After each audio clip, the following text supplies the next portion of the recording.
Washington. Rolling back Michelle Obama's signature initiative as First Lady. Agriculture Secretary Sonny Perdue announced on Monday school lunches would no longer have to meet some of Mrs. Obama's dietary guidelines calling for healthy meals that include skim milk and whole grains. Mr.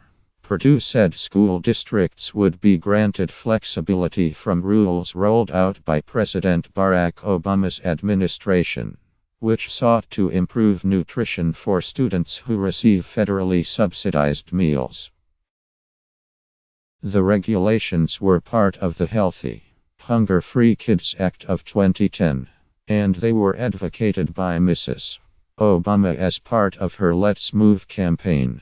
They required school districts to cut calories, fat, salt, and sugar and offer more whole grains, fresh fruits, and vegetables.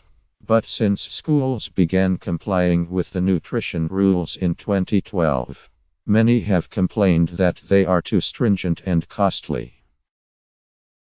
This announcement is the result of years of feedback from students, schools, and food service experts about the challenges they are facing in meeting the final regulations.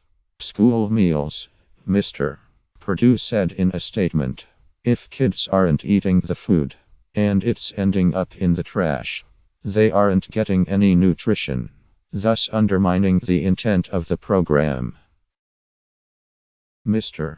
Perdue said the regulations had cost school districts an additional $1.22 billion since 2014, and schools report that participation in the federal meals program has declined.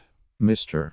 Perdue signed a proclamation on Monday after having lunch with students at Catoctin Elementary School in Leesburg.